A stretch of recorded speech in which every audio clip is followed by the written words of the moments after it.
Hello everyone, আমি doctor Rani, consultant astrologer. 14th March 2025 lunar eclipse, চন্দ্রগ্রহণ, and এর ইফেক্টটা 13th of March 2025 late night থেকে স্টার্ট হয়ে যাচ্ছে। ব্লাড মুনটা তো আমাদের ইন্ডিয়া থেকে ভিজিবল নয়। কিছু country, north and south America, east Asia, parts of Europe, regions of Australia and Africa chance পাবে দেখার। আমরা না হয় টিভি বা ফোনেই দেখে নেব। যেহেতু এই চন্দ্রগ্রহণ ভার্গো মানে কন্যা রাশিতেই হচ্ছে, আর এই কন্যা রাশিটা হচ্ছে আমাদের earth sign, hospital and human বডিতে stomach and middle portion of অ্যাবডোমেনকেই রুল করে থাকে।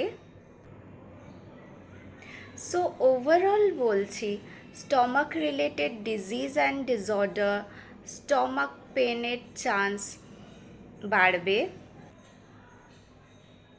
সো সবাইকে বলবো ফুড হ্যাবিটসের দিক থেকে একটু ধ্যান রাখতে হবে কিন্তু।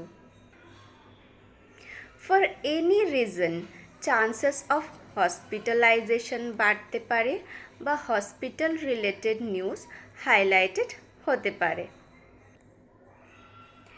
এই এক্লিপসের জন্য সব মুন সাইনের ওপর কিছু এফেক্ট তো পড়েই থাকে, অ্যান্ড যে বিষয়গুলো ধ্যান রাখলে সামনের দিনগুলো একটু ভালোভাবেই কাটিয়ে দেওয়া যেতে পারে, চলো একটু চট করে জেনে নিই।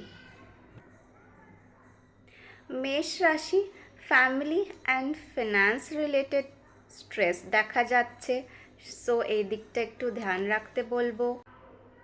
মিথুন রাশির ওয়ার্কলোডের জন্য ফ্রি টাইম কমে যাওয়ার চান্সেস দেখাচ্ছে, সো একটু পেশেন্স দিয়ে কাজ করতে হবে। সিংহ রাশি আর সাথে কুম্ভ রাশির সেলফ ইম্পোজ আইসোলেশনের মতন কিন্তু একটা সিচুয়েশন দেখাচ্ছে, সো এই দিকটা থেকে একটু সাবধানতা মেনটেন করতে হবে। কন্যা রাশিকে বলবো সব দিক থেকে একটা অপোজিশনের মতো সিচুয়েশন ফেস করতে হতে পারে, যার জন্য মনকে একদম স্ট্রং রাখতে হবে। আত্মবিশ্বাস হারালে কিন্তু চলবে না, একটু একটু ধ্যান রাখতে হবে। বৃশ্চিক রাশির লাভড ওয়ান্সের দিক থেকে অ্যাঙ্গার ফেস করতে হতে পারে। ডিজায়ার্ড রেজাল্ট ফুলফিল না হওয়ার চান্সেস কিন্তু অনেকটাই বেশি দেখাচ্ছে, তাই সব দিকে মেনটেন করে চলতে বলবো।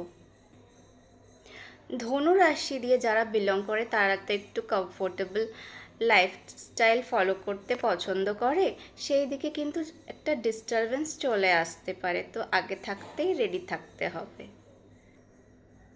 মীন রাশির ফিজিক্যাল মানে বডি পেন অ্যান্ড স্লিপলেসনেস এই ধরনের সিচুয়েশান কিন্তু ফেস করতে হতে পারে, তাই প্রচুর মেডিটেশন করতে হবে, মনকে কন্ট্রোলে রাখতে হবে। আর চারটে রাশি বৃষ, কর্কট, তুলা, মকর, ওভারঅল দিকগুলো ধ্যান রাখলে সামনের দিনগুলো মোটামুটি ভালোই কাটতে চলেছে।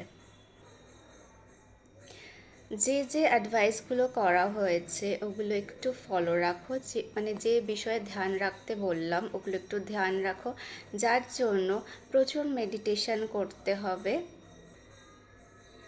পেশেন্স হারালে চলবে না,